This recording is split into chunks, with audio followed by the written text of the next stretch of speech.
علامہ اقبال کہتے ہیں کہ مجھ سے پوچھے اسلام حق مذہب ہے تمہارے پاس دلیل کیا ہے، میں کہتا ہوں اسلام کی حقانیت پہ دلیل علامہ انور شاہ کشمیری کا وجود ہے۔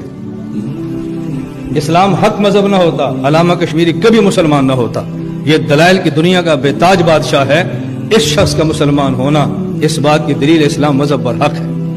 یہ علامہ انور شاہ کشمیری کون تھے؟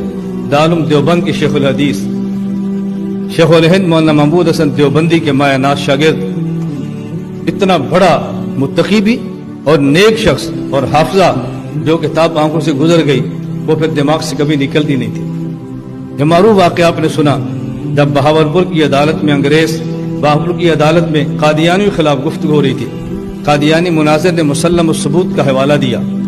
علامہ کشمیری نے فرمایا جج کو یہ وکیل عبارت غلط پڑھتا ہے اور ٹھیک عبارت وہ ہے جو میں پڑھنے لگا ہوں۔ جج نے پوچھا مولانا کشمیری آپ کے ہاتھ میں تو کتاب نہیں ہے، اس کے ہاتھ میں کتاب ہے، وہ غلط پڑھتا ہے اور آپ ٹھیک پڑھتے ہیں۔